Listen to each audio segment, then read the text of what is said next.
ರವಿ ಕುಮಾರ್ ಗೌಡ.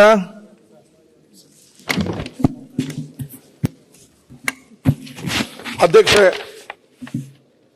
215 ಚುಕ್ಕಿ ಗುರುತಿನ ಪ್ರಶ್ನೆಯನ್ನ ಕಂದಾಯ ಸಚಿವರನ್ನ ಕೇಳ ಬಯಸ್ತೀನಿ. ಮಾನ್ಯ ಅಧ್ಯಕ್ಷರೇ, ಗೌರವಾನ್ವಿತರಿಗೆ ಉತ್ತರ ಒದಗಿಸಿಕೊಟ್ಟಿದ್ದೇವೆ. ಅಧ್ಯಕ್ಷ ಉತ್ತರವನ್ನ ಒದಗಿಸಿದ್ದಾರೆ. ಇದು ಬಹಳ ಮಂಡ್ಯ ಜಿಲ್ಲೆಯಲ್ಲಿ ಮತ್ತು ನನ್ನ ತಾಲೂಕಿನಲ್ಲಿ ಬಹಳ ವರ್ಷಗಳಿಂದ ಇದೊಂದು ಸರಿಸುಮಾರು 60 ವರ್ಷಗಳಿಂದ ರೈತರಿಗೆ ಸಮಸ್ಯೆ ಆಗ್ತಾ ಇದೆ. ನಮ್ಮಲ್ಲೆಲ್ಲ ಬಹಳ ಕೂಲಿ ಕಾರ್ಮಿಕರು ಮತ್ತೆ ಬಡ ರೈತರೇ ಇರೋದು.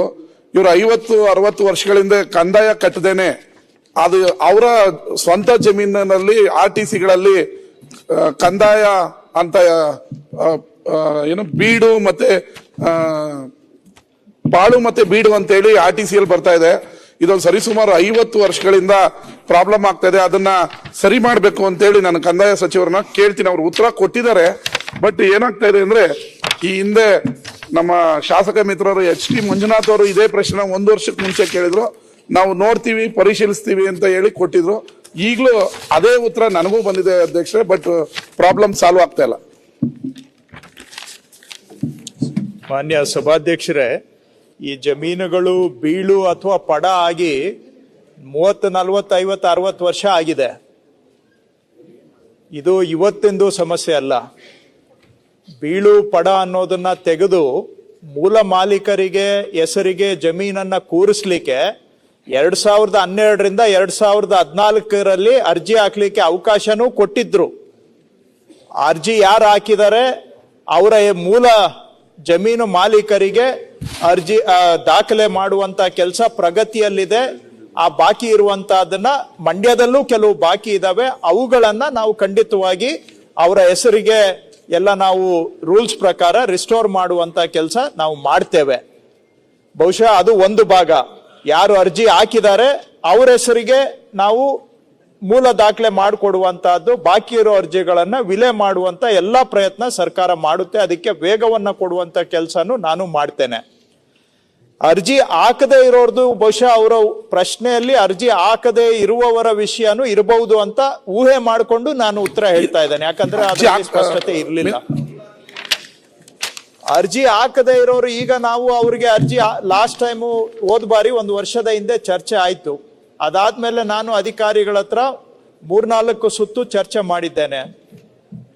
ಈಗ ಅಲ್ಲಿ ಏನಾಗಿದೆ, ಮೂಲ ಯಾರ ಜಮೀನಿತ್ತು ಅವರು ಬೀಳಾದ ನಂತರ ಆ ಜಮೀನು ಬಿಟ್ಬಿಟ್ಟು ಈಗ ಅಲ್ಲಿ ಯಾರೋ ಬೇರೆಯವರು ಬಂದು ಕೂತಿದ್ದಾರೆ. ಅವ್ರ ಹೆಸರಿಗೆ ನಾನು ಮಾಡ್ಕೊಡಕ್ಕಾಗತ್ತಾ? ಮಾಡ್ಕೊಡ್ಲಿಕ್ಕೆ ಅವಕಾಶ ಇಲ್ಲ. ಅವ್ರು ಬಂದು ಅರ್ಜಿ ಹಾಕ್ತಾರೆ ನಾಳೆ. ಒಂದು ಉದಾಹರಣೆ.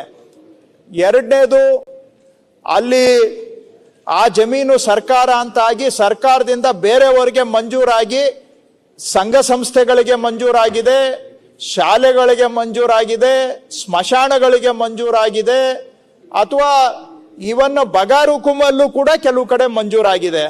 ಇವುಗಳೆಲ್ಲ ಇದ್ದಾವೆ. ಇದು ಎರಡನೇ ಅಂಶ. ಮೂರನೇದು, ಬೀಳಾದ ನಂತರ ಅವರು ಸಾಗುವಳಿ ಮಾಡೋದು ಬಿಟ್ಬಿಟ್ಟಿದ್ದಾರೆ. ಈಗ ನಾಳೆ ಅರ್ಜಿ ಕರೆದ್ರೆ ಮತ್ತೆ ಅವ್ರು ಬಂದು ಅರ್ಜಿ ಹಾಕ್ತಾರೆ. ಇವೆಲ್ಲ ಜಟಿಲವಾದಂತ ಸಮಸ್ಯೆ ಇದೆ. ಮಾನ್ಯ ಶಾಸಕರು ಹೇಳ್ತಾ ಇದ್ದಾರೆ ಹೋದ ವರ್ಷ ಉತ್ತರ ಕೊಟ್ಟಿದ್ರು, ಇವತ್ತು ಅದೇ ಉತ್ತರ ಬಂದಿದೆ ಅಂತ.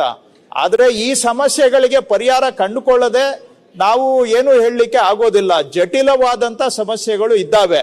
ಆದ್ರೆ ಅರ್ಜಿ ಯಾರು ಹಾಕಿದ್ದಾರೆ ಅವ್ರದನ್ನ ವಿಲೆ ಮಾಡೋದಕ್ಕೆ ಈಗ ಈ ಮಂಡ್ಯದಲ್ಲೂ ಕೂಡ ಸುಮಾರು 516 ಅರ್ಜಿಗಳು ಬಾಕಿ ಇದಾವೆ. ಅವುಗಳನ್ನ ವಿಲೆ ಮಾಡಲಿಕ್ಕೆ ಖಂಡಿತವಾಗಿ ನಾನು ಸೂಚನೆ ಕೊಟ್ಟು ಆದಷ್ಟು ಶೀಘ್ರವಾಗಿ ಅವುಗಳನ್ನ ವಿಲೆ ಮಾಡಿಸ್ತೇವೆ. ಸಭಾಧ್ಯಕ್ಷರೇ, ಅಧ್ಯಕ್ಷರೇ, ಈಗ ಮಾನ್ಯ ಸಚಿವರು ಹೇಳಿರೋದು ಕೆಲವೊಂದು ಉದಾಹರಣೆಗಳಿದೆ. ಆದ್ರೆ ನೈಜವಾಗಿ ಇನ್ನೂ ಹಲವಾರು ರೈತರು ಅವರ ಜಮೀನನ್ನ ಉಳುಮೆ ಮಾಡ್ತಾ ಇದ್ರೆ, ಬಟ್ ಅವ್ರ ಹೆಸರುಗಳಿಗೆ RTC ಪಾಣಿ ಕೂರ್ತಾ ಇಲ್ಲ.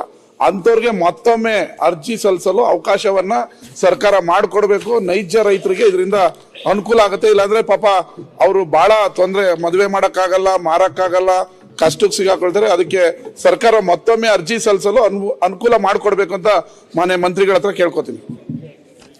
ಸಭಾಧ್ಯಕ್ಷರೇ, ತಮ್ಗೆ ಹೇಳಿದ್ದೇನೆ, ಹಿಂದೆ 4-6 ಬಾರಿ ಅರ್ಜಿ ಹಾಕ್ಲಿಕ್ಕೆ ಅವಕಾಶ ಕೊಟ್ಟಿದೆ. 12ರಿಂದ 14ರವರೆಗೂ ಕೊಟ್ಟಿದೆ. 60 ವರ್ಷ ಆದ್ರೆ 12ರಿಂದ 14 ಆಗಿ 10 ವರ್ಷ ಆಗಿದೆ. ಒಂದು. ಎರಡನೇದು, ನಾವು ಮತ್ತೆ ಈಗ ನಾವು ಬೇರೆ ಎಲ್ಲ ಅರ್ಜಿದಾರರದ್ದು ಸ್ಥಿತಿಗತಿಗಳು ನೋಡ್ತಾ ಇದ್ದೇವೆ. ನಾವು ಬಡವರಿಗೆ ಸಹಾಯ ಮಾಡಬೇಕು ಅಂತ ಹೋದ್ರೆ ಅದರಲ್ಲಿ ಯಾರೆಲ್ಲ ಸೇರ್ಕೋತಾರೆ. ಈಗ ಇದೆಲ್ಲ ನಾಳೆ ಅದು ಯಾರಿಗೋ ಬೇರೆಯವ್ರಿಗೆ ಗ್ರಾಂಟ್ ಆಗಿದೆ, ಈಗ ಮೂಲದವರು ಬಂದು ಅರ್ಜಿ ಹಾಕಿದ್ರೆ ನಾನು ಏನ್ ಮಾಡೋದು? ಶಾಲೆಗೆ ಗ್ರಾಂಟ್ ಆಗಿದೆ, ಅದಕ್ಕೂ ಬಂದು ಅರ್ಜಿ ಹಾಕ್ತಾರೆ. ಅಥವಾ ಅವರು ಸಾಗುವಳಿನೇ ಇಲ್ಲ, ಅವರು ಬಂದು ಅರ್ಜಿ ಹಾಕ್ತಾರೆ. ಇದನ್ನೆಲ್ಲ ನಾವು ಪ್ರತ್ಯೇಕಿಸುವಂತ ವ್ಯವಸ್ಥೆ ಮೊದಲು ಮಾಡ್ಕೊಳ್ದೆ ನಾವು ಅರ್ಜಿ ಕರೆದ್ರೆ ಇವೆಲ್ಲ ನಾಳೆ ಏನು ಮಾಡ್ಲಿಕ್ಕೆ ಆಗೋದಿಲ್ಲ. ಇದು ಆಗತ್ತೆ.